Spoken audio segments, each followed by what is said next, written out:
It's 4 o'clock on a Monday, and you know what that means. It's time for, time for another exciting episode of TAXITV Live. Yeah, baby. Woo! This week, starring very special guest, Mr. Rob Chiarelli. Woo! Today, we're going to talk about mixing with intent. And we are joined once again by my friend, actually I consider him more like family, Mr. Rob Chiarelli. Here's the part where I make Rob blush when I read, and this is, correct me if any of this is wrong, but this is a bio I've had for a couple of years now. Rob Chiarelli is a record producer. Let's not do that this time. Let's just not do it this time. Let's get right into it. Can I just name some of the artists, please? Oh, my God. For God's sakes. He's a multi-Grammy winner. He's worked with Will Smith, Christina Aguilera, LeAnn Rimes, Kirk Franklin, Mary, Janet Jackson, Jermaine Jackson, Stevie Wonder, Keiko Matsui, Coolio, Ray Charles, American Idol, Pink, Johnny Mathis, Paula Abdul, Diana Ross, In Vogue, Ice Cube, The Four Tops, Yolanda Adams, The Temptations, blah, blah, blah, blah, blah, on and on and on. It just keeps getting better. So there you have it. Rob's very short and truncated bio. Sitting in his control room, about 4 or 5 houses away from me, I actually had my wife, I was trying to text him, going, Rob, we got to do the tech setup. And, it's fine, Michael. Don't get so. This is fine. Oh, but you don't understand. Wirecast is twitchy, and about 40% of the time when I go to hook it up, there's a problem. So I was really nervous. I sent my wife over to their house to knock on the door. Oh my God! I'm in the shower. I'm getting banged on the door. What's? Pretty funny. Yeah, I had to shave. You know. Me too. I shaved just for you. I had like a 4-day beard going on, and I decided to shave. Nice. Before we get started, did you watch the game? I did watch the game. Now, see, as well as I know you, and I was sitting there thinking of you. I was going to text you, but I know you don't like to be bothered during games, especially the Super Bowl. But I thought Rob probably isn't very happy because Brady left New England, and New England is Rob's team. And so Rob was probably rooting for Mahomes. No, not a chance.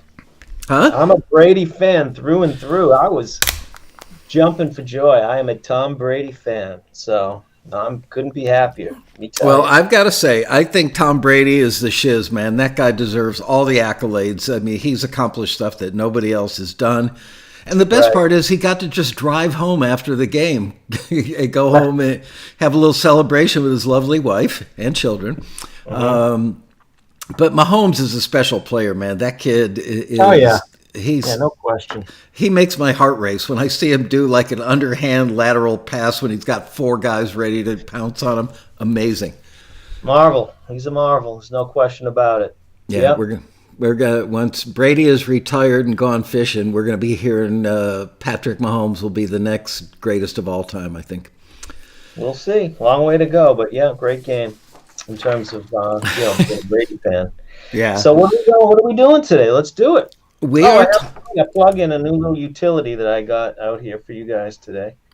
Oh, cool. You're going to give one away? Yep. Awesome. Yep. All right. Well, I wonder if anyone's ever done it. I don't know if anyone's done this, but it seems so obvious that there's probably 100 of them out there. But it's a little text app that you can put in a plug-in slot and keep your lyrics and notes and stuff in there. It's a pretty cool little thing. That's cool. Anyway, that's very cool. Yeah, it's like session notes, because, if I go back to sessions a year from now, I need the notes. The record company asked for this. They wanted, a shorter fade or, these are the lyrics. If I'm going into a session, I have them in front of me. They're right in this, it's pretty cool. It's a cool little thing. I got to say, like it, this morning, yesterday morning, I was playing around with your plug-in, the Westlake EQ6.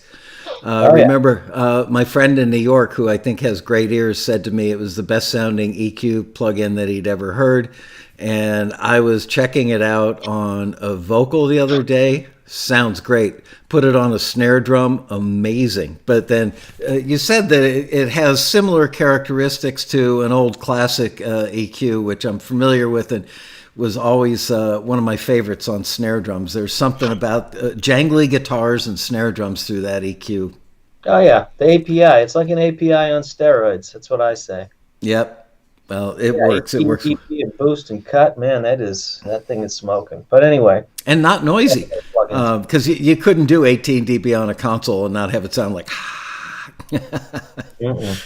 Anyway, in case you guys don't know, Rob actually is the owner of finalmix.biz and sells some really incredible plugins for like dirt cheap dollars. So check that out. And as he mentioned, we're going to give away to everybody watching the live show today is going to get his latest and greatest invention. So very cool. Wandering Robot Studio says, can a good mix save a bad song? No. But a good mix can make an okay song sound like a hit. I mean, hits have a sound. There is something to say about it. You can do an awful lot, you know. But if it doesn't have a great hook, it still doesn't have a great hook. It polishes a turd, as we love to say in the industry. You need a better internet connection, Michael. You're all distorted. Really? I think I'm fine. Anybody in your house playing online video games or anything while we're live? Because you look good. Me, I'm fine. It's you that's distorted. Weird. All right. You guys in the chat room seeing and hearing us okay? Yeah, sounds fine there. Okay. All right. So Rob knows this, and some of you guys know this, but many, many years ago, I got a 2-inch master tape. You can't hear me? Sounds like... Put on your earbuds. Oh, it's not the earbuds. Go ahead. All right. Anyway, many years ago, I bought on eBay a 16-track 2-inch master of the Eagles song "Take It Easy." It actually showed up. It was found in a garbage dumpster behind Olympic Studios in London. Made its way to America, and I am the proud owner of it. And a mutual friend of ours digitized it. And I recently got Logic X and dumped it in there, and I've been playing around with it, having a blast lately. And as I was working with it, it made me think of something I don't think I ever actually thought of in my entire career back in the day when I was working in studios, which is, did I have an intent when I started a mix? So as I listened to this Eagles thing, it's a pretty complete master. It's got background vocals on it. It's got a final lead vocal on it. It's got lead guitar parts on it, but it's not the one that made it to the record or to the radio. And I was listening to it. Glyn Johns, who's a very famous engineer producer, did Led Zeppelin and a bunch of other big groups back in the day, recorded it. And I noticed that he'd already bounced down like background vocals to a stereo pair, but you could hear Glenn Frey's lead vocal from across the room bleeding into it. And then there's Randy Meisner doing his high harmony part on some of the lead lines, some of the lead vocal lines. And that shows up on the far left because they've done the bounce. Now, back in my day, we would have just mixed that one section. We would have mixed the whole song, then gone back and remixed that section and panned that vocal down the middle, because otherwise it sounds like it's out in left field, and then just edited the 1/4-inch mixtape so that section was the same mix, but now with that vocal panned down the middle, which is where it should be.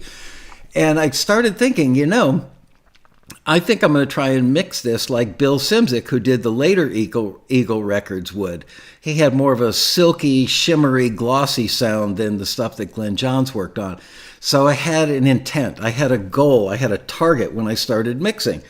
And I called Rob up and I said, I've been talking about this mixing with intent thing. Would you come on TAXITV and discuss that with our crowd? So he said, sure. So Rob has mixed hundreds, probably thousands of songs for clients that hired him, some just to mix, other clients that he recorded and mixed, and yet other clients where he was the engineer, producer, and the mixer. So my question to you is, do you start in a general sense when you sit down in any of those scenarios, and then we'll get to the particulars on those, do you sit down and go, okay, for this song, my goal is to do X with the mix, or do you just shove up the faders, take the lay of the land in, and then start making each track sound pretty and get a balance, or do you start with intent? Well, you definitely have to start with intent. There's no I don't know any of my colleagues, anybody who does it any different. I think the first thing is knowing who the artist is, and if it's someone who's established, then there's a history there. So, understanding where they came from is important to know where they're going to go and what sort of direction they may take. So understanding the artist, their voice, the sensibilities, the things that have worked for them, that's all really important. If it's a new artist, then it might be a little bit different. What I love to do with new artists is I like to find some, carve them their own little sort of slice of the pie sonically, or if it's a production, certainly as a producer, you want to make sure that they have their own little sound, their own little, bring out any of the, the things that are unique about them. And so it's not casting casting feathers to the wind. Absolutely, we're starting with intent, and we're going to approach it in a sensible way. This was vision, and then there's another piece, which is A&R, and then the marketing component. Some people want their songs to be, pop, or have the potential of reaching a wide audience. Others want it to be deliberately independent and stay indie, and they don't really care about the marketing component. So all that kind of stuff comes in various degrees. But if you're serving the song and the artist and the underlying production, then I think, you're probably on the right track. Well, people are saying now they're getting buffering. I don't know. We got good signal here. Don't know. Anyway, try refreshing, you guys. Okay, so then my next question is, let's take each of those outside influences that may affect your intent when you start a mix. And I completely agree with you that first you have to serve the song and the artist, their vision, but you may have to deal with the label's vision. The label may want something to sound more pop or more radio-esque, whereas the band wants it to sound more indie. And so you're stuck between a rock and a hard place. On one hand, you want the band to be happy with what you've given them. On the other hand, you want the label to be happy so that they come back to you with other clients as well. So how do you deal with that kind of tug of war? Well, I think, it's interesting because a lot of people that I've been fortunate, a lot of people that I work with have a real good respect for one another's opinion, and the goal is to arrive at the best thing for the song and the artist and the record and the record company. And there really is a real good with the people that I've been lucky to work with, there's a real team sort of game. It's really a team effort, and I've learned that if somebody makes a comment, however it may be bizarre or seem weird or won't work, I never discount it. I say, let's give it a try. It's easier to try it, and then it'll reveal itself to everybody if it's working or it isn't. And everyone has a pretty good sense of that, I think. And I think a lot of which is fine. And that's a little bit more tricky, but it's that's kind of the game. You just have to sort of wade through the waters and figure it out. And the best ideas win. That's as long as your ego doesn't get too much in the way of the stuff. Nobody's ego. Just trying to find the best ideas. Well, good. At the end of the day, you have a shot. With my partners Nate and Kaylee, who you know well, we have this thing where anybody can say no. It's not a democracy. If I say no, it's a no. If Kaylee says no, it's a no. Even if Nate and Rob say yes, And that served us really well. If somebody says, man, it just doesn't feel right to me, then okay, then it's probably not the right thing. We go to the next, and we'll try to refine the idea, So it's really that kind of idea where you're trying to work together to get the best thing you possibly can, and it's not easy. It's not easy, but that's it. I remember the joy when you had a band that just got signed to a label, they're making the first record, first time they've ever been in a pro studio, and they come in with their eyes twinkling and they're like floating on air and they're so excited. And they're very malleable and very agreeable. And then they have a hit record and they come back a year and a half, 2 years later to do the sophomore record.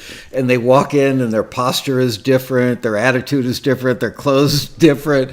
And they walk in and now everybody in the band has a vision for how they'd like it to be. And that was always a tough spot to be in because especially if you're the engineer or mixer and the producer is wrestling with them. You can't hear me, huh? Wow. It's fluttering. I don't know what to tell you. Can you check and see if anybody at home on your end, because I mean the signal strength here is really good. Can you see if anybody's like doing an online video game or streaming a movie or anything? I'll take a look. Can you hear me okay? Yeah, I can see you and hear you perfectly, and I can hear me and see me perfectly. Okay, be right back. All right, I'll entertain the troops while you're gone. It's funny. Some of you are saying it's good there, and others are saying it's not so good. Wow. Anyway, sounds fine here. Yeah. Sounds fine, except when it buffers. It's always a pain in the butt whenever we do these things where I bring a second, a guest in. Always technical issues. And it's always the upload speed of the guest is the problem. Anyway, worst comes to worst. If it persists, I'll just call Rob on the phone and we'll do one of those. A pain in the buffer. Yes, it is. Yes, I have seen the Bee Gees documentary. It does feature criteria. Yeah, baby. And I know many of the people in the documentary. They interviewed Carl Richardson at length, and he was one of my guys for Taxi Road Rally prequel. I interviewed him for either 90 minutes or 2 hours. He's great. All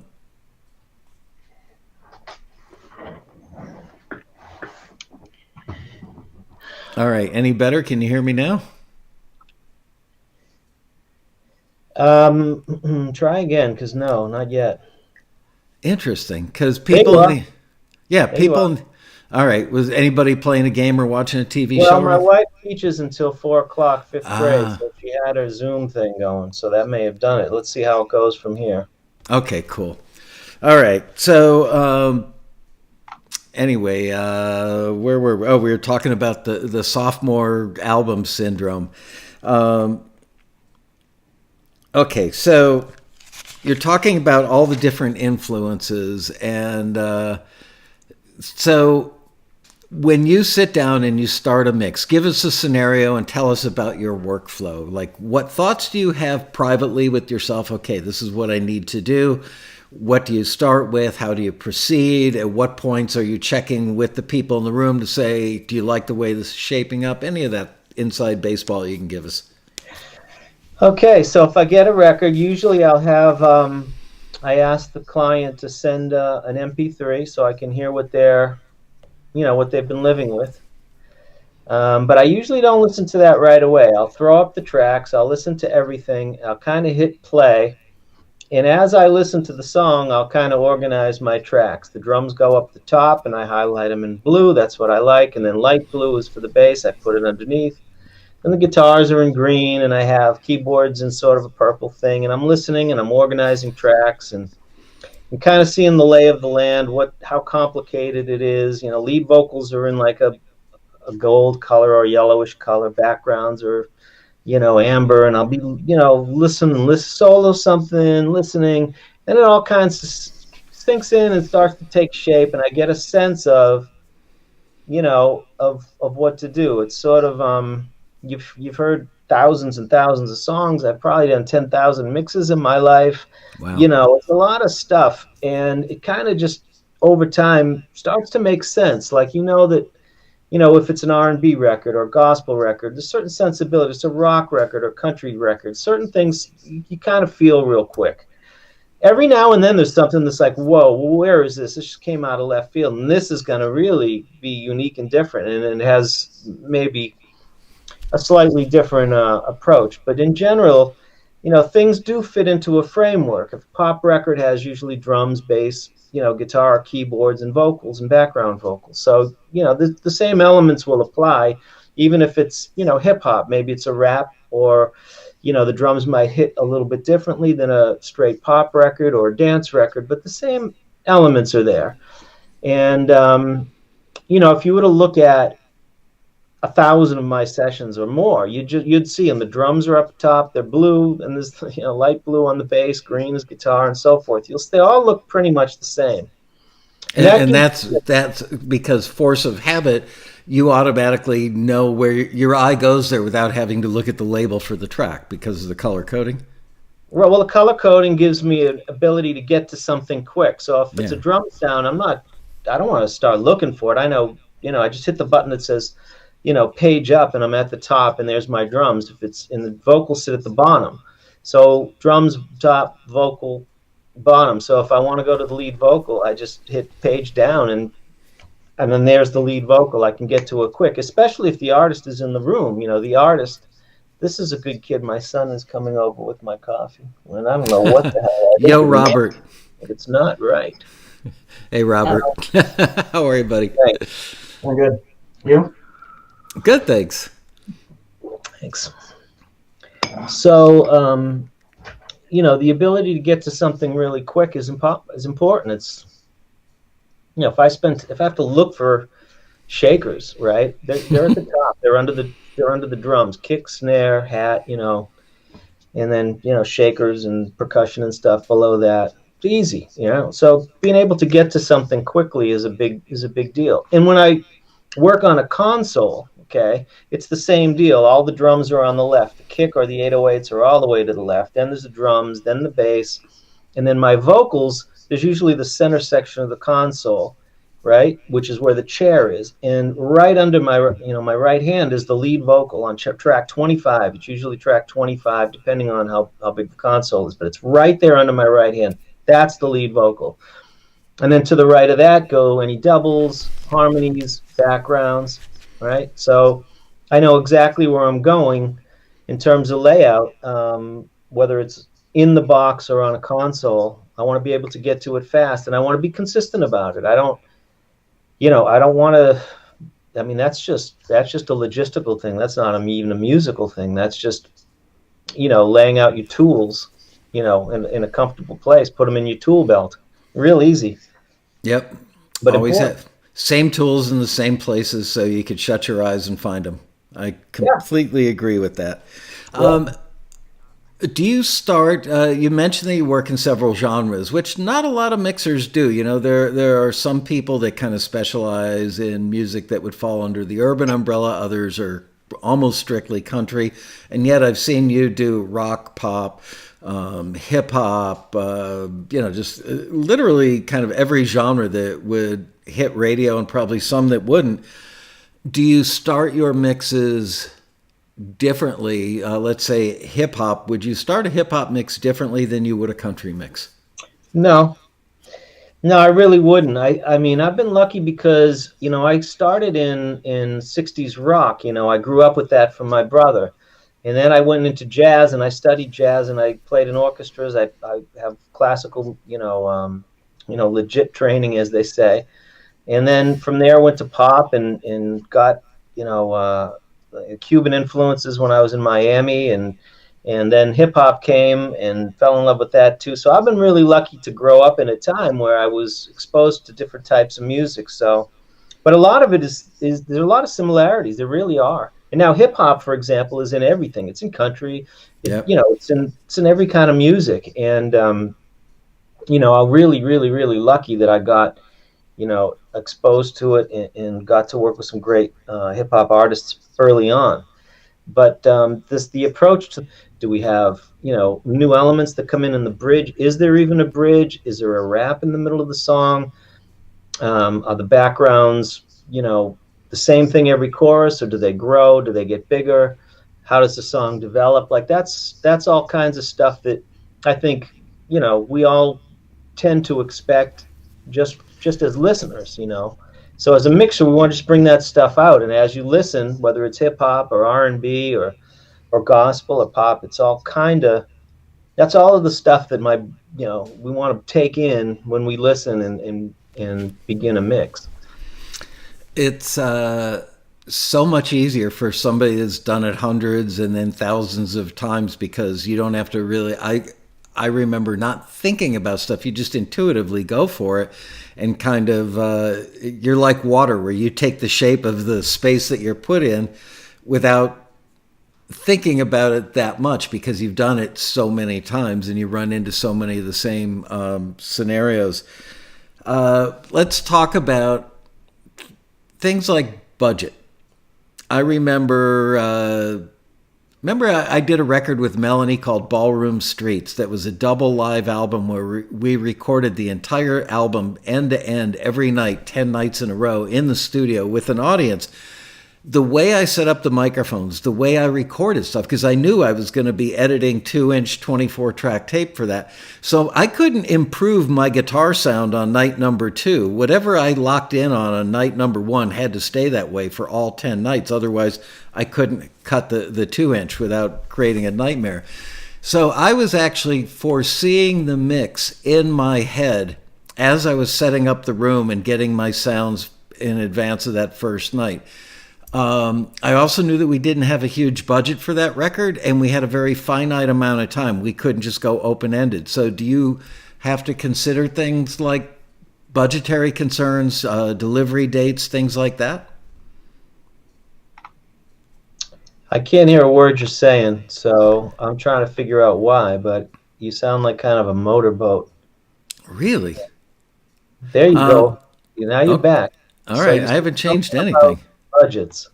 Yeah, do budgets influence how you approach something? If you know you've got a short amount of time and a skinny budget, will you do things that you might not do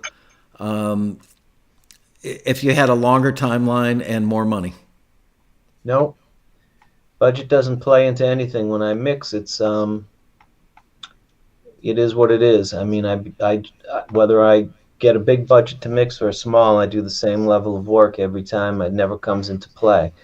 I mean, it does come into play whether or not there's a studio, whether you can use a big studio or not. It does come into play when you're producing, whether you can hire live strings or not, stuff like that. But when it comes to, doing the best I can, and the budget doesn't have anything to do with that. That's and sometimes, I mean, sometimes the songs aren't good, and it's only, you can only do so much. I mean, sometimes it's just not there on the tracks. I mean, I don't mean that, sometimes it's not in the grooves, and, you got to really dig deep, and it takes a long time, and sometimes it comes in a matter of minutes, and it sounds tremendous without even, doing anything, when you mentioned, I think earlier, the Eagles tapes. Right. So I remember when you brought those by the house. I have them somewhere here. I have something. I have a bunch of these old ones with great recordings of the past. And you put the Eagles, you put the 4, 5, or 8 tracks, whatever it was, up, and it sounds tremendous. I mean, it sounds great. It sounds like the Eagles. Then it just becomes a matter of taste, doesn't it? Yeah, it does. I mean, I've been spending a lot of time with that particular thing. It's actually 10 tracks. It's got pretty much everything on the record with the exception of the banjo that made it to the final version on the radio. But there are things like they recorded Glenn doing the lead vocal at the same time they were doing a pass of the background vocals. So there's a lot of his bleed from about 20 feet away into the backgrounds. So if you split them left and right, and put him down the middle, it pulls to one side because there was bleed in the background. So those are the things that you learn by being a pro engineer and having those things thrown in your face and having to solve problems on the fly like that. Whereas somebody who has not worked in a pro situation, they might not have that thrown at them, which leads me to my next question. how different is it when you're mixing something that you engineered and you organize the tracks and you know the quality of the recording and everything versus somebody else's stuff that you're having to learn and fix? Haha. Two answers to that. Okay. In the beginning, so in the beginning when I produced and mixed, I thought I was doing a good job. But I realized that I wasn't at that point in my life experienced enough or good enough or whatever you want to call it to handle both jobs, because the mixer comes in with objectivity, and that is tremendously important. I mean, that is a huge deal. And having the producer, available if you're a mixer as the sounding board and the general, vision of the record, that's hugely important. So when you wear both hats, for me, really difficult. And I made a lot of mistakes by, maybe emphasizing things that I thought was important that really weren't, They're important to me as a producer, and, isn't this so brilliant, and this kind of crap, And the truth is that, looking back at that, I think, geez, if I was objective, or if I gave it to somebody objective, they would have hit the mute button on, 4 or 5 of those things and would have made the record better. So that brings me to the second answer. So now when I produce, I do mix my own productions, but what I try to do is consciously keep things simple and make sure that what it is kind of there, and the mixes are very simple for me now. But that's only because, maybe others learned quicker, but it took me an awful long time to get that skill. And I'm not sure that I'm the best person to mix everything that I would produce. That may not be the case. That's a good one. But when I do get other people's productions and I mix it, I think they come to me because of taste. I have a certain taste, and maybe because they need another set of ears to bounce it off of. There are mixes that I get from people. When I put up the tracks, they sound incredible. Okay, and all they really want is 5-10% more. They just want a little something that they think they can get out of it.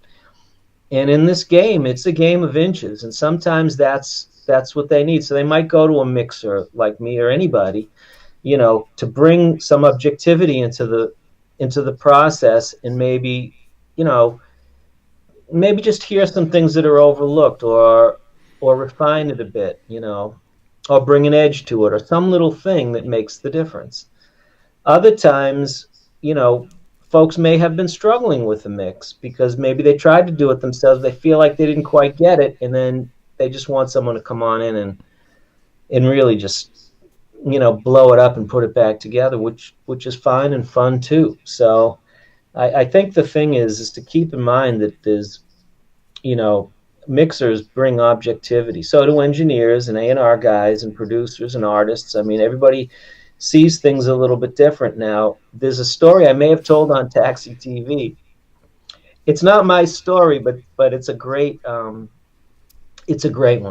So I don't want to misquote the band, but it's a big band that the story goes that a band with horns and everything, they decided that everyone would be able to, they'd all have their hands on their fader. So the bass player would handle the bass, the guitar player would handle the guitar, and so forth. And then they get the levels, and then, of course, in no time, all of the levels are all the way up, because the guitar player would push his, the drummer would push their level up, the vocalist would push their level up, and so forth. And then, okay, so you try it a different way. Say, okay, so the drummer now gets to control the bass player gets to control the guitar, and then all the levels end up coming all the way down. So, the thing is musicians in the band, they may be a little tunnel vision on their own part. So when I approach the mix, I've played drums forever. I'm a bass player really by trade, but I can play guitar, and I have a little piano chops. Can't sing for crap, but been around it enough. So I try to imagine being the drummer. Is the drummer going to be happy with this? Did I get what he's trying to do? Is the bass player going to be happy? How's the singer going to feel about it? Most of all, the singer, And And that's served me pretty good to kind of look at it that way when I'm doing a mix or a production or whatever, you know. It's hilarious. All of the if you give everybody a fader, they'll turn their instrument up louder than the rest. I've told you about the quadulator, right? Oh yeah. Yeah. Yeah, I don't know if that's the story, but is if you put that, your secret's going to be out. Well, it's not like I'm working in the studio anymore. Now I'm, just another guy with Logic at home. But yeah, the short version for those of you who are new to TAXITV is that we actually had a thing, and it wasn't my original idea. I actually stole this idea from Ronnie and Howie Albert at Criteria, but we had an official looking box that I'm looking around. Here, I've got a prop. We had a little metal box about that big, and we put a knob on it with like 1 to 10, put an LED and a toggle switch on it, and we took like a 3 or 6 foot patch cord and ran it through and put a rubber grommet on each side. And if I had a producer that was a particular pain in the butt, I would say to my assistant, Paul, go grab me the quadulator. He'd go, really? Are you sure? We're not supposed to let anybody know about that. No, go get it. These guys are cool. And we would plug it into tape machine return into channel line in, which was the signal path that was already there anyway. So it was just passing straight signal. And the toggle switch and the LED weren't connected to anything. It was just a 9-volt battery in there. And we would turn it on. And I would say to the producer, turn the knob until it sounds right. What do you want it on, the vocal? Yeah, give it to me. And you would see these famous producers sitting there turning the knob, going, there it is, that's perfect. Man, this thing sounds great. Well, don't tell anybody we let you use it. I can't tell you how many times we got away with that. Michael, you're a dick. I know. It's a good thing nobody had a Phillips head screwdriver to open up the box. Anyway, let's see. I'm looking down my list of questions. We've covered a lot of it already. Let's talk about workflow. Top tent is you're going to serve the song, serve the artist, serve the other forces that be. How long does it take you? I know that there's no absolute answer to this because one mix could take you 4 hours, another mix could take you 4 days. Is there kind of an average, and do you get to a point in the mix where you've got your balance and you've got your delays and you've got your reverb and you've got your EQ, everything but your final moves down? Do you call the artist or the people who have a vote into the room and say, here's what I've got so far, anything that sticks out to you, or am I going in a good direction? At what point do you get, how many hours in on average do you get to that point? What kind of feedback do you take? How do you ingest that feedback? How much of it do you act upon? All those kinds of things. Right. It's tough, but I would say that if everything's recorded pretty well, my assistant does some cleanup and stuff like that. I don't count those hours. But in terms of mixing time, a few hours, I might put 3 or 4 hours into it, and I should get it pretty close. That doesn't mean I'll send it, though, because sometimes I need I may need a couple of hours of vocal rides or something, or there may be some details. But 4 or 5 hours, I will have the mix pretty darn close. I'll feel like it's done. I'm not sending it out if I don't feel like it's there. I won't do that. I don't usually say, it's very unusual if I were to say, hey guys, is this okay? Do you like this direction? I mean, I got to be pretty confident in what I'm doing, and I have to feel like, if I have that type of doubt, I don't know that I'm the right guy. I hate to say it. It doesn't happen too often, but I would like to get that thing really close. I like to get it to be, close enough where if they decide that's the one and they press it, I'm good with it. So it's got to be really close. It really does. By the way, not so much with internal, like with my own company. I'll pass it around. Your guy, James Koshin, who I love. I just talked to him today. Oh, cool. Packers fan. Okay. We'll bounce things around. I'll send things, see what he thinks, stuff that he's worked on or whatever. Nate, Kaylee, Seth, guys that are in the company. when we're doing productions, we bounce things around one another all the time, but when it's a mix that someone's coming directly to me for, I want them to hear it pretty darn close, pretty darn. Yeah. Do you ever get to that point where they hear it pretty close, and as a last thing, like for instance, the other day I put Rob, as I mentioned earlier, sells some really cool software for incredibly low prices at finalmix.biz. Make sure you got the .biz right. And one of the things is a plugin called MixBus Lite.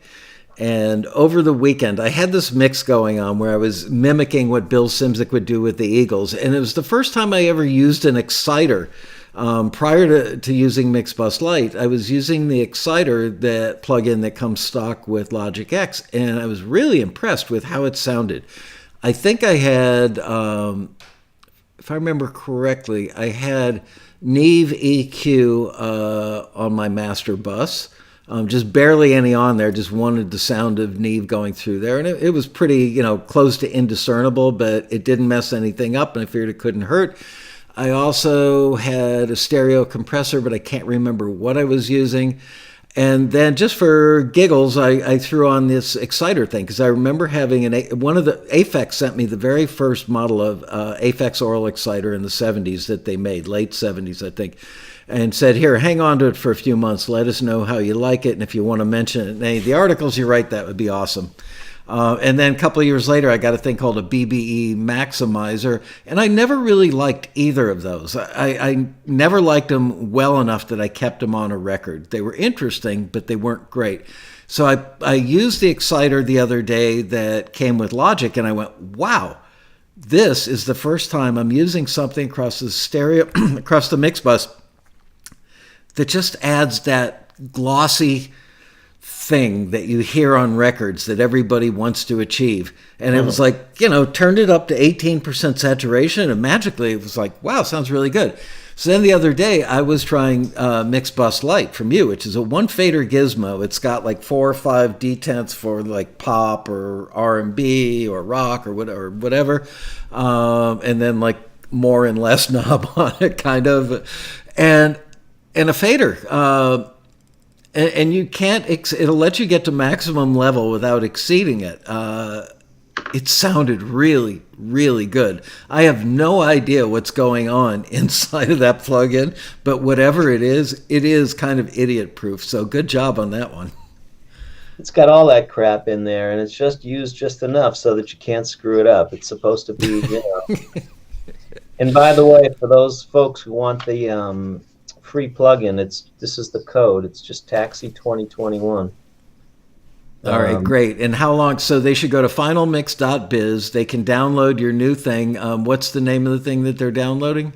It's called Track Notes, and it's under the Utilities tab. It's not in the main folder with the rest of the plugins. In the main, menu, there's a menu across the top of every website. Click on Utilities, add it to your cart, and make sure you apply the code Taxi 2021, no spaces, just, Taxi 2021. And then it'll be 0.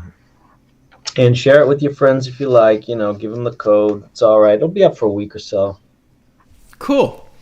Wow, that's very generous of you and kind. And it sounds like you're right. Why didn't anybody ever think of that before? Why didn't they build it into Pro Tools or Logic or any of the other DAWs? And it's probably out there, and I just don't know it, So, who knows? Little thing. Okay, let's see. Let's talk radio mixes. Radio obviously counts a little bit less every year, and playlists on streaming services seem to count more. Do you mix differently for a single that is going to be on streaming services like Spotify or Pandora versus how you would mix it for radio? I'm trying to get your audio clear. It's coming in and out. About every 5 minutes it changes. So I think you asked me about a radio mix or something. Radio mix versus streaming mix. Is there a difference? Well, the length of the mix, maybe. If somebody has a 4.5 or 5 minute song, and you have to shorten it for radio, so it's 3.5 minutes or something. But I don't do a separate mix for Pandora or Spotify or Apple or Kiss 108 or any of that stuff. It's the final mixes. The main mix is the main mix. The mastering guys do their job from there, and that's it. Now clubs are a little bit different. If it's for a club, then we may make some adjustments if we know we're going to radio and to clubs. Mm-hmm. A club mix will tend to be a lot simpler, and a lot of the detail we'll just leave that out, and we might push the drums or something depending on the music. But that may be some slight changes in a club mix. But generally, no, it's just there's a main mix, and that's it, and we're rolling. Any recommendations? As I've been playing with Logic and watching tutorials and reading what people are saying on forums, it seems like the most universal problem people have is getting a really good bass sound. And I realize that varies wildly from what would be a great bass sound, in the urban market versus the pop market or country market, although pop and country are probably somewhat closer depending on the type of pop. Back in my day, which is like 40 years ago, you plugged a bass guitar, usually a Fender Precision bass, maybe a jazz bass, into the best direct box you could afford. And then you would run it through a compressor, probably an LA2A. Hey, there's a bass now. And EQ it a little bit. That's how you got your bass sound. Sometimes you combine, was it jazz bass or a P bass? That's a jazz bass. I have a P bass in the other room, though. So any recommendations for how to get a radio-ready bass sound on let's say on a country record or a singer-songwriter, something that's more organic, less electronic? I'll tell you what, it's like anything else, and it's going to sound silly, but it starts with a great instrument. You have to have a good instrument. Now, the bass that I just showed you hasn't had its strings changed since 1986. And it is the best sounding bass I've ever heard in my life, and I've recorded a ton of them. Now, that bass, you plug it in, and I actually run it through. My signal chain at home is using this Ascent 1, which is a preamp that these guys gave me, really good Phoenix Audio guys. And their DI is fantastic. And I run that into an LA3, okay? And that bass sound, I'd never have to touch it. I'd never have. There's no EQ. There's nothing on it. And I have another jazz bass which has original 1963 but fresh strings. So if I want a brighter tone, I use that. A Hofner. I have a Precision with flat wounds. So choosing a good instrument is a big deal. And one of the things that I've encountered is good is not expensive. So there are some basses I've had to mix many times. These 4 and 5 string basses that have these high output, multi-$1,000 pickups with this high fidelity everything in there, and it sounds like crap. I mean, just because it's an expensive thing doesn't mean it's gonna translate right in the record. I mean, a bass is a bass is a bass, sure, but I think a good Fender jazz bass will work 100% of the time. Pretty much a good Fender Precision bass 100% of the time. We can get into, and I'd love to because I'm a bass player, talking about why I'd use a Hofner in place of a Precision or a Dan Electro or an Alembic or anything like that. I mean, there's all kinds of variations. But if you come to a session with the Fender Precision or a jazz bass, you're not getting fired on that basis. Mm-hmm. But if you do walk in with some bizarre looking thing, it had better sound good, and I've been in I don't know how much they may have paid for that instrument, but it just didn't sound good. A bass And it's the same with a guitar. It's the same with an acoustic piano. It's the same with any instrument. I mean, a good instrument is a good instrument. And, you know, it starts there. It's the same as with a vocal. I mean, you can put me on a $15,000 U47 vintage tube mic, or you can put Paul McCartney on an $89 SM57, and you're going to pick McCartney 100% of the time because his instrument is so great and mine is so poor. There's no amount of equipment that are going to make me sound good enough, right? Yeah. And that's the hard reality of it. You know, a good instrument is, you know, spend the extra dough. I say this every taxi road rally going on, I don't know, 22 years or something. We've done it together, something like that. Yeah. I say the same thing, you know, get a good mic and have, you know, buy a good instrument. It's really, really important. Really important. And you will save, you know, hundreds of hours in the studio. You know, have a good instrument. It sucks because they tend to cost some money. You know, and have the right touch too. You know, a great drummer on $100 kit is going to sound better than a rookie on a $10,000 kit. Right.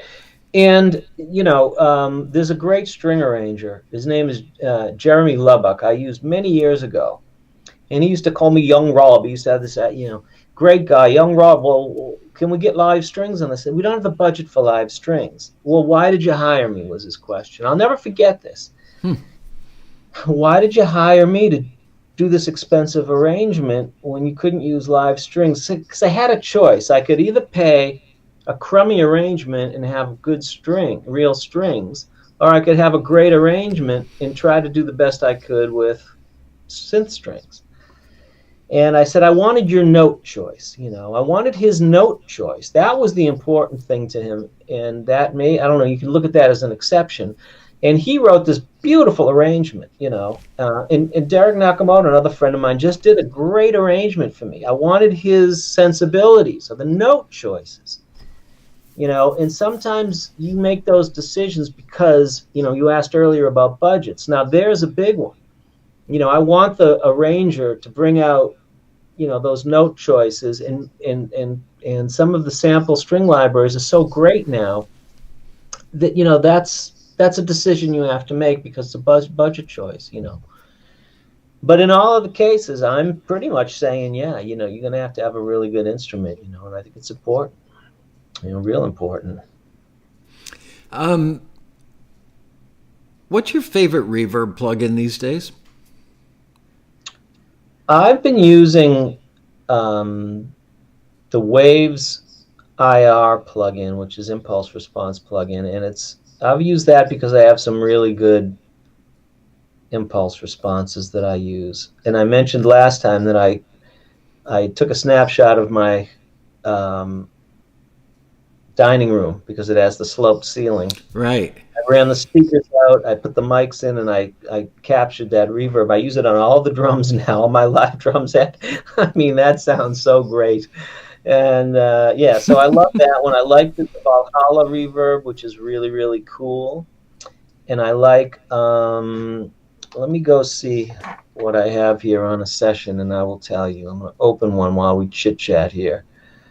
So, you know, I have this template, many templates that have, you know, things that I tend to like. I'll kind of just save them somewhere. And we have, let's see. The reverbs I'm using most are,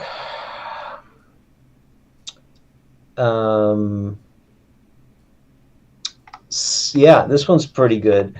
So I like this thing called CSR, Classic Studio Reverb, and it's made by IK Multimedia. Oh, yeah. That's cool. I like Reverb. A lot of, you know, this is one of the, you know, it's been out for 20 years, but it really is a great reverb. I really like it a lot. And And the Valhalla Vintage Reverb, I really like that one. That's a real nice sounding verb. Yeah, those are, those come up pretty much all the time. Mm-hmm. I don't want to rehash our conversation talking about the LA3 because we've probably covered that in 2 or 3 other shows, but I've got to say the Waves LA3, it doesn't sound exactly like the hardware that I used to have, but it sounds incredibly close. You can't hear me, huh? That's so weird. It's like every 5 minutes for some reason. I don't know what it is. I can't. You sound like garbled. Yeah. Try. Can you hear me now? Hello, testing. 1, 2, testing. Are you back? Okay, wow. So what did you say? I'm really, really happy with the Waves LA3 compressor plugin. Oh yeah, the CLA version. Yeah. Yeah, that's really. I use it all the time. That's fantastic, and I like the Jack Joseph Puig has one that's pretty cool, which is he has the Puig Child, I think they call it. I use that a lot. It's a great compressor. It's his version of the Fairchild. Real cool. Yeah. All right. Well, we've got a half an hour left. I think I'm going to open it up to questions because I've been kind of ignoring the chat a little bit because I had a list I wanted to finish up. So let's do that. If you've got a question, please type the word question in all caps so it's easy to spot as they fly by. I will do my best to get to as many questions as I can.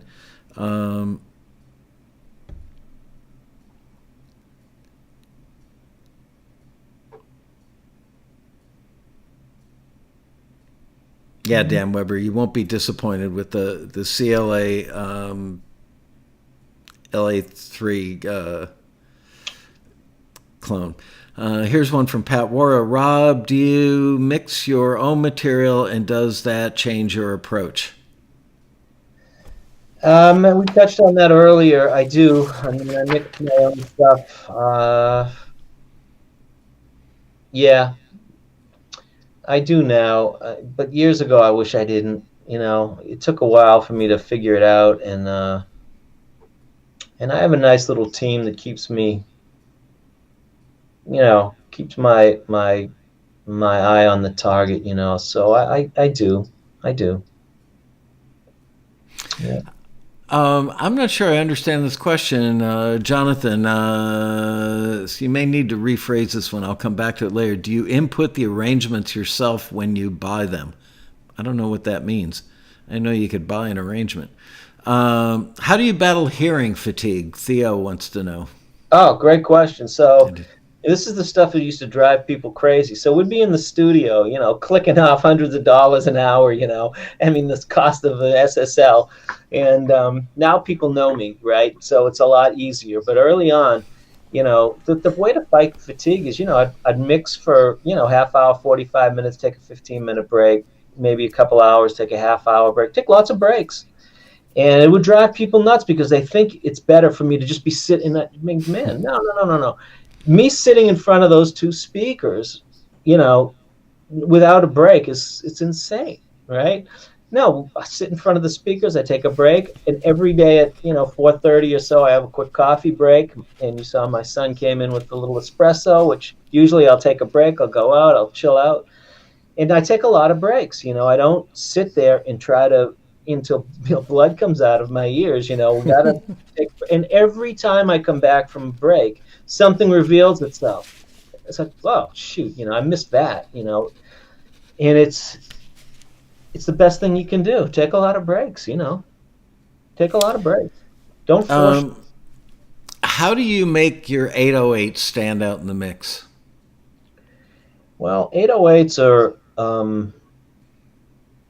if I have a good sounding 808, I don't usually have to do much to it. I may compress it a little bit, or I may add a little like lo-fi, something like Waves has a lo-fi plug-in. I may add a tad bit of distortion.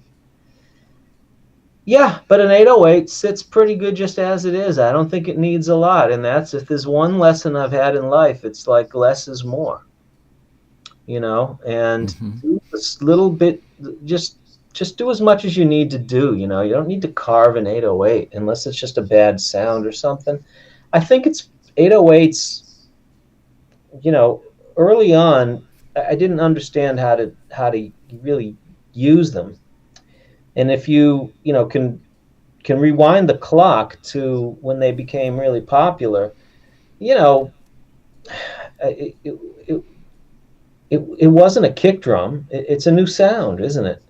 It's kind of like a bass, and it sits really low, and you know, um, and I've learned over the years that it has its own space. You just got to give it its own space, and it doesn't take much. So I haven't done too much. A little distortion, maybe, little compression here and there, but nothing more than that. No, not much.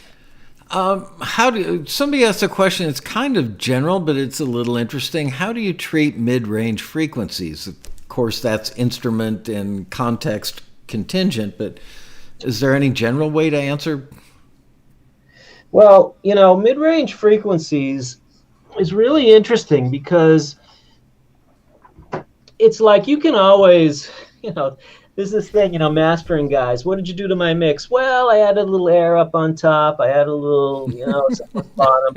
Okay, well, good. As long as you didn't touch the mid-range, we're good. But it's funny because you can get away with adding a little, 15K or something, or a little air, and you can get away with a little 20 or 30, subs and stuff. And,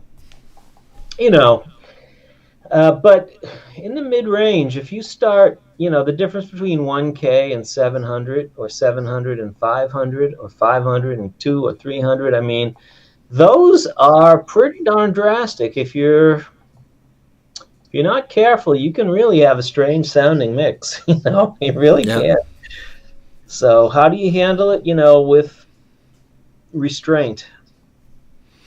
I completely agree. Anything between like 200 hertz and 2500 hertz, the best thing you can do is take an individual instrument and roll that tape 1,000 times and just sweep through those frequencies at like +6 and sweep it at -6 and just hear what that does to different instruments. Because that's the danger zone. That's what separates the men from the boys, without trying to be sexist about it. In becoming a pro engineer, when you can, at your will, command the mid-range frequencies, you've graduated to another level, because it's a dangerous place. Where did that one go? A little bit can go a long way at any frequency, but those mid-range, right? That's right in the middle of your hearing range. That's why it's mid-range, right? Yep.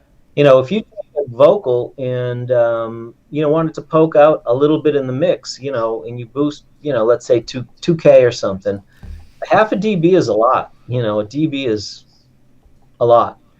If you wanted to cut a little and you want to add 7K, 7.5 or 8K, I mean, a dB or two, it's a lot. But if you start messing around with like, in a snare drum, boy, if you cut 1K, if you cut a dB or so at 1K, it's noticeable. It really is. It's a big deal. It can be. This is a rehash of the question I didn't understand well earlier from Jonathan. He was referring to Rob's reference to buying arrangements when he had to choose between a great arrangement or a string section. Does Rob input his own arrangements, or does he hire someone? You're cutting out again. I think it was about arrangements. And what was it about the arrangement? When you have to choose for financial reasons, when you're buying arrangements, you had to choose between a great arrangement or a live string section. Do you input your own arrangements, or do you hire somebody? So I think he's saying when you're using, non-live strings, when you're using a string program, do you input the arrangements, or do you hire somebody to write the arrangement? Okay. So I write strings too. I've done it for years. If I feel like I can I'm the right guy for the arrangement. And you are cutting out a little, so if I didn't get the question, stop me. I do write string arrangements. I do write them out. I write them out by hand generally, and but I'll usually only do that up to maybe 8 to 12 pieces. Anything beyond that, I won't do. So quartet, double quartet, that's pretty good for me. And I will only do it though if I feel like I'm the right person, But the part of the joy in making records is to work with other people. So when I was younger, I'd want to do it all, and that was a mistake. Okay, I'd rather, if I feel like I really have to do it, then I'll do it. I'd rather call somebody and have them do it, and tell them and work with them on the arrangement. That's the best way I could put it. It's never that you buy an arrangement. You don't just call, David Campbell, who did Men in Black for us, right? So he did the arrangements for Men in Black, and I called him. We went to his house. We worked through some parts of the arrangement, and there are certain things that we're looking for in the arrangement. Paul Buckmaster, another brilliant arranger. I mean, my God, one of the very best. Yeah, I loved him. In fact, we came quite close, and I miss him. But he's that's a guy that's just so brilliant. It's almost intimidating if you were to say, "Can we?" My God, if I were to say, "Man, can we change that B flat to a C?" I mean, Taco has to muster up every bit of courage to say something like that, and then he'll explain to me why I'm wrong. But it is a fun process, and I think it's a bit of a team game. Although arrangers, like David Campbell and Paul Buckmaster, Derek Nakamoto, all these guys, I mean, they are just, they are tremendous at what they do, and you bring them in because of the way they hear things, and they hear the movement, and they understand how to put it in the section so that it translates right into the recordings. These guys have skills just like a singer has skills. It's just a beautiful art. So yes, I do my own when I can or when I think it's right, but I really enjoy having arrangers come in and work with them, and then especially working with live string players and musicians. I mean, that's a joy of my life. One of them. Love working with real live musicians. Love it, love it, love it. That's why I got into this thing. Remember Tim Devine? He was head of A&R for Columbia Records, West Coast, very famous A&R guy. Yep. So one night, many years ago, Tim Devine calls me up at like 6 o'clock. I was getting ready to leave the office. He goes, "Laskow, come over and hang out with me tonight. I'm working late. I'm going to order the best pizza you've ever eaten in your life, and just hang out with me." I thought, okay, kind of a strange request, but sure, why not? So I go over to his office, and he's got, who's the lead singer from the band Train? I can't remember his name. Anyway, he's got the lead singer of Pat Train. Monahan. That's right, Pat Monahan. So he's got Pat Monahan on one phone, Paul Buckmaster on the other phone, and Tim Devine's in the middle translating what Pat Monahan wants in the string arrangement for what they're going to use. I thought it was a good story. Well, I just want to show you this. Wow. How about that? See? Nice. There you go. The arrangement we did with Pat Monahan and Capitol Records. I have it right here. I keep it right here. So you might have, I don't know if it was for the Grammy Awards, they were doing whatever the big hit record was at the time, and they were getting a new string arrangement done because they were going to have live strings on the Grammys working with Train. So it was so funny watching. I could hear what was going on in both phones, and Pat Monahan would say, "Tim, ask him if he would do this," and Tim Devine, the A&R guy, would translate, but not exactly. So he was, he was trimming the fat, as it were. It was really funny to watch. Anyway, I thought that was cool. But Buckmaster, dance, because music, it is a personal thing, and when you get a guy. When a singer is singing behind the microphone and they're giving it, everything that they can, that's what musicians do. It's an expression, right? It's communication, and an arranger is the same way. A bass player is the same way.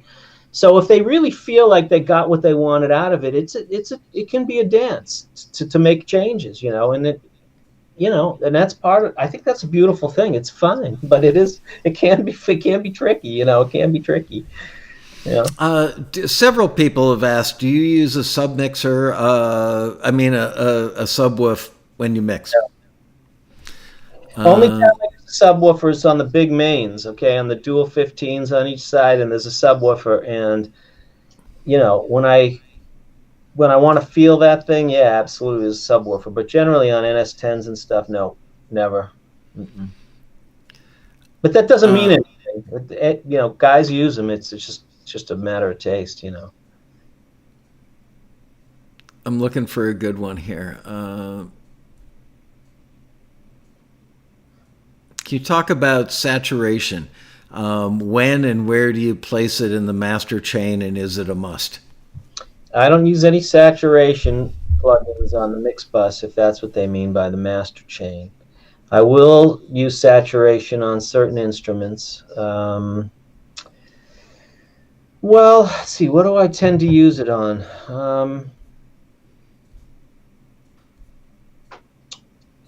Guitars maybe from time to time, bass from time to time.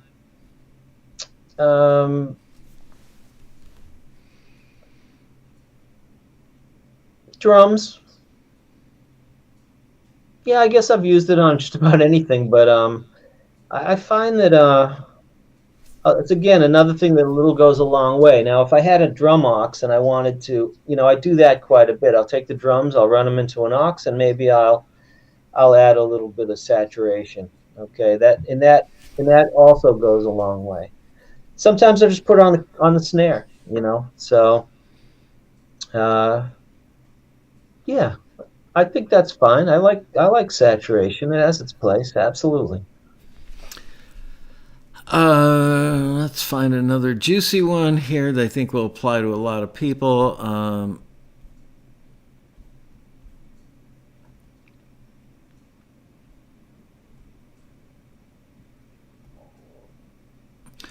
Does Rob, well, the same person before asked what you charge for a mix, which I don't know if you want to disclose that or not.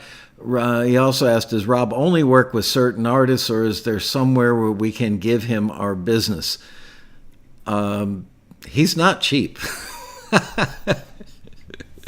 He's not like one of those places where you can send a song online, and get a mix back for $100. That's not Rob's thing. It just broke up again, and I think you asked me something about... somebody wanted to know what you charge, which you do or do not have to disclose per mix. And he's asking, basically, will you work with small, independent clients like TAXITV? Really, what is the problem today? Wow, very frustrating. All right, I don't know what else to do other than just keep talking. Sorry, now I can't hear. Say again? It should come back in a second. It usually only lasts a minute. All right. There's probably some bird, like a crow, sitting on a telephone line outside of one of our houses. How much do you charge per mix? Are you comfortable answering that or not? Can't hear me. All right. Did he ask what I charge for a mix? Is that what it was? Yes. Yeah. Okay. So, well, I charge in a very different sort of way than most people might think. I don't like to think. I mean, there was a time when I charged a ton of money. Don't do that now. I enjoy what I do. I charge people appropriately. And if there's a song that has 200 tracks, it's a different price than something that has 20 tracks. And I like to see it's a little bit. Here's what I tell everybody. If you send me the tracks, I'll take a look at it. If you want a quote, then the quote is going to be really high. But if you want to send me the tracks, I'll take a quick look and I'll see, do they need to be cleaned? Are they done well? Is everything laid out and organized? Is it, is there 40 or 50 tracks, which is about standard? Is it 100 tracks or is it 200 tracks? And then is it like, there have been times I've quoted mixes and I've gotten 200 tracks and it's a 7.5 minute song. Well, that's Let me tell you, 7.5-minute song is 5 times the work of a 3-minute song.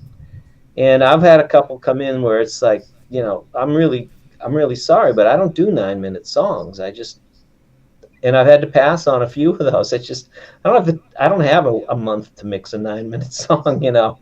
It's not a month, but a 9-minute song is a big deal. A 3.5-minute pop song. I mean, I've done them for free for people that I like, and that if I really love the song or the artist is somebody I know, or I just dig it. I'll just do it. I mean, I've done a lot of that. But generally speaking, it depends on how much time it is, and what the expectations are. It's just like anything else, but we all charge about the same. I mean, there's a few guys that are off the charts, but we're all pretty reasonable. Everybody I know. Can you hear me now? Yep, perfect. Okay, good. It's because I just typed this one in a text to you, but now I don't have to. Do you ever use figure 8 or Omni patterns when recording? I do. Microphone? I sure do. Yep. So Omni, is the most sort of natural sound of the mic, right? As you know, that if you put something in Omni, it's not going to have the same proximity effect. And I like Omni. I'll generally put Omni in a room mic or something. Couple of room mics in a string room or drum room is nice. I have used Omni on even on lead vocals, because occasionally it's worked better for the singer, but typically not. In figure 8, I always use figure 8 under the snare. So I use the figure 8 when I'm miking the snares, and I kind of put the other end towards the beater of the kick, especially on a jazz session. I really like getting that on a microphone, and for drum under the drum kit. I've used, depending on string, there's so many different techniques with strings and things. Figure 8 typically does come into play. So, yeah, but I mean, most guys that are recording at home, they're going to just need a nice cardioid microphone, and you're probably good to go. I wouldn't get into too much goofy stuff if you're just making a pop record at home. Right. That's a different kind of level of engineering, and I would love to do a whole show on mic techniques or something. As would I. I would, using figure 8 on a jazz kit, when you're trying to use far fewer mics and have more room and more eye contact and more vibe going on, I many times used figure 8 underneath the cymbals and above the toms, and just raise them up, lower them down till you find that right place. Sound magical. Yeah, and mics, a lot of people, I get hired, well, not during COVID, but I get hired generally a lot of times just to record drums or strings or something, because it's a lost art, And one of the things that people are surprised to see is my mic choices and the distance from the source. My mics are a lot further away than you might expect they would be, and I think that it's a lost art, and I would love to. That's one of the things I love to teach my assistants is mics and mic selection, mic placement, distance, angles, stuff like that. Preamp, way to use a preamp and a compressor, and that stuff is kind of a bit of a lost art. It really is. And I love teaching it too. I love it too. There aren't many things that I could compete with contemporary engineers on today, because I haven't pressed any buttons for 35 years or whatever it's been.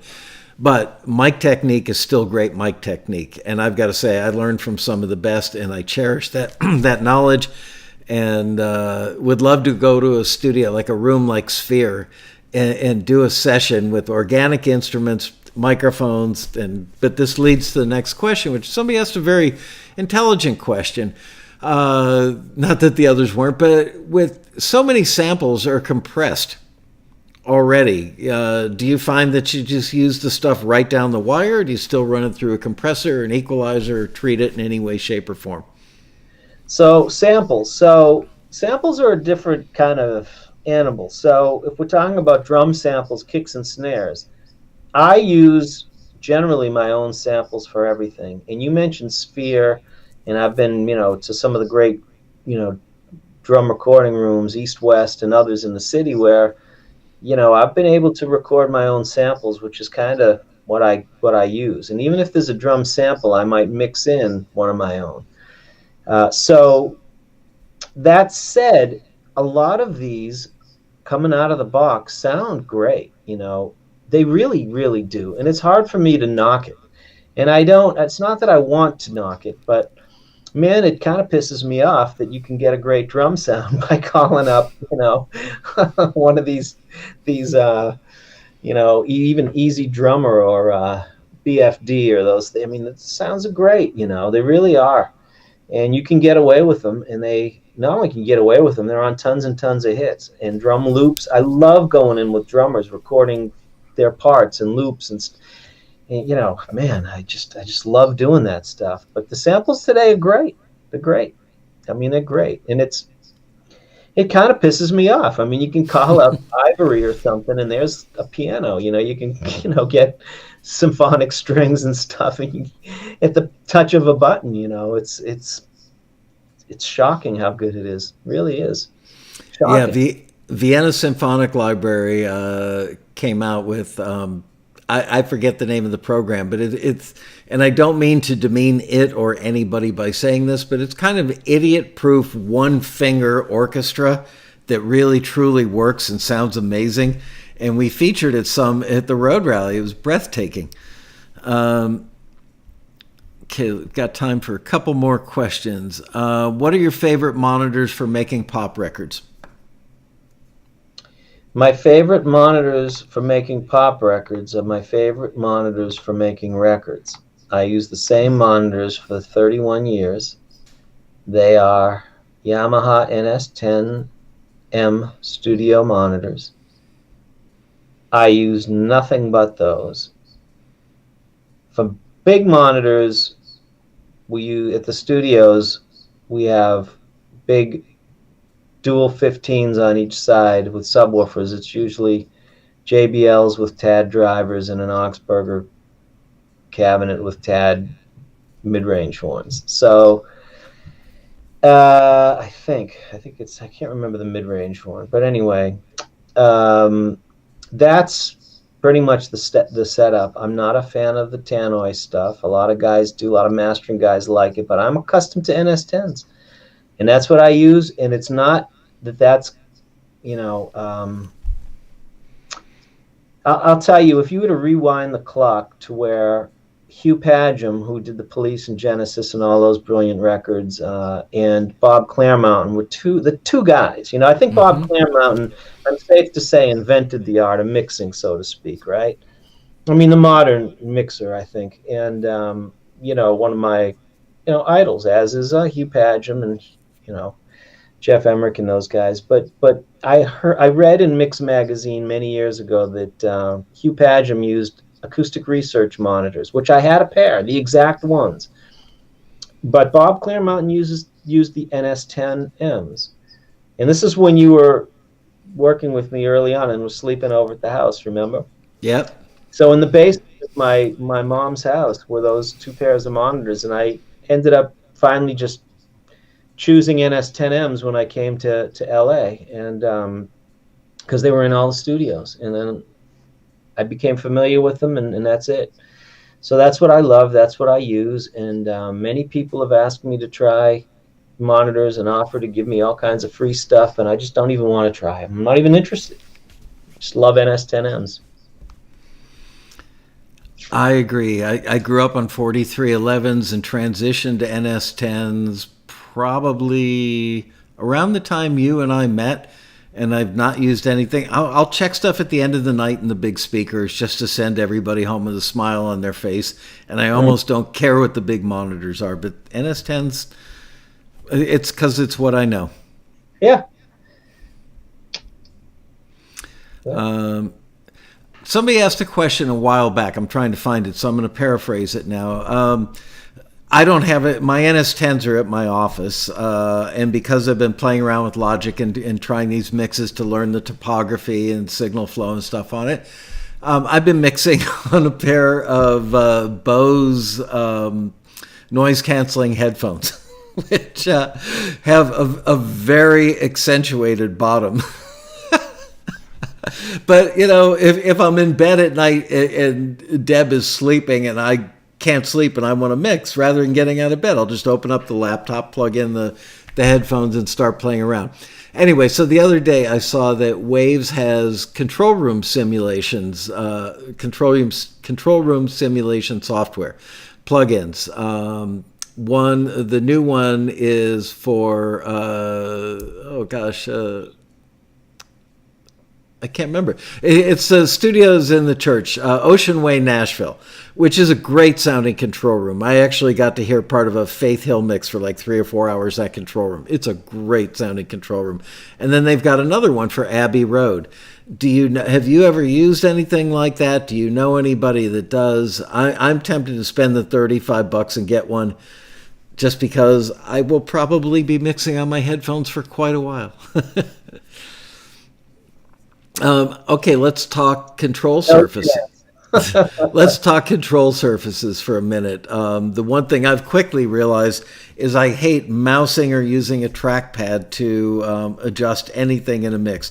I really miss faders and mute buttons.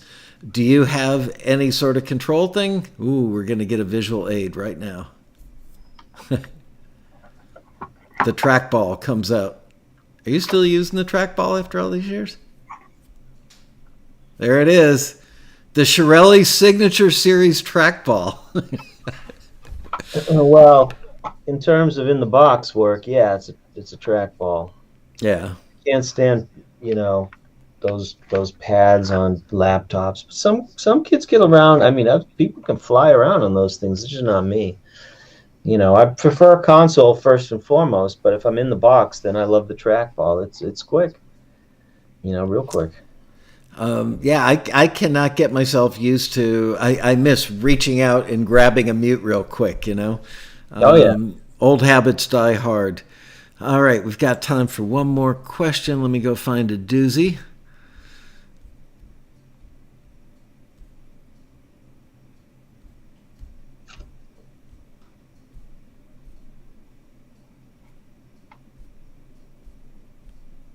It's got to be one really good one in here. Nobody with the big word question. Mm-hmm.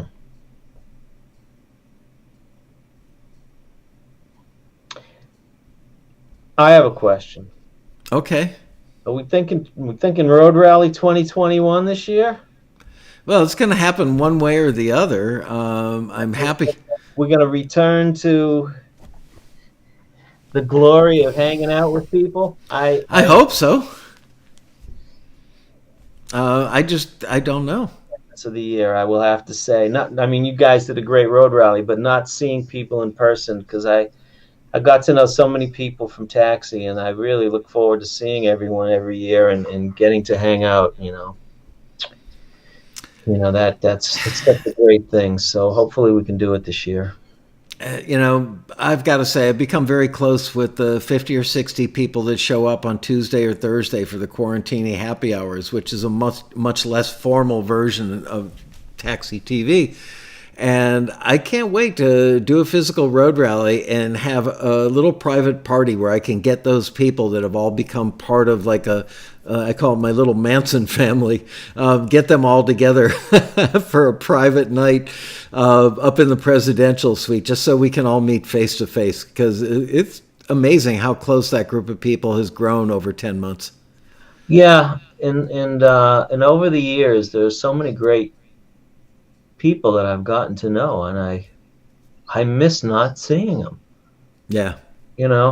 People that I don't, maybe even some that I don't even know by name, that I just see and wave to, and hey, how's it going? And it's just such a great thing, man. It really is. Yeah. So. I agree. I've got a shirt that says I was socially distanced before it was cool. But as much as I don't like being surrounded by people, I get a little claustrophobic. And I'm not the life of a party, of any party. I'm not that sociable, but I have such an allegiance and a friendship and abiding respect and love for Taxi members that if there are days where I take a week off from doing TAXITV or doing the Quarantinis, when 3:30, which is my setup time, rolls around, I feel a sense of loss that I'm not doing a show in a half hour. So I totally agree with you. The Road Rally must come back. And having said that, I must thank you and say adios. Thank you for taking the time to do this. I know that... Thanks for having me. I love it. Always good to hang out with you and everybody that I, can't see out there in Taxiland. Yeah. Appreciate it. Thanks for having me. I keep joking that I should go stand in my backyard. You should stand in your driveway and we could wave at each other. This is the most contact we've had in 10 months, other than standing out at the end of your driveway one night for 10 minutes. Let's hope that everybody stays safe out there and we can get back to work and back to our normal lives, and pray that that we turn the corner and everybody stays safe and healthy, and we'll get to see everybody soon. Yeah. Agreed. Enough, time to get back to normal. I agree. All right, Rob. Thanks, man. Say hi to the fam, and hope to see you in the flesh sooner than later. And thank all you guys for showing up today. Hope you enjoyed it. Sorry about the bandwidth issues, but it just happens sometimes. It always happens on my favorite episodes when Rob is always, just like a spectacularly good guest. Thank you again. See you soon. Bye-bye, everybody. I'll see you Quarantini Happy Hour people tomorrow, right back here. Same time, same channel. If you haven't liked this episode, please give us a like. Please subscribe to the channel if you're not a regular, and we will see you soon. Bye-bye.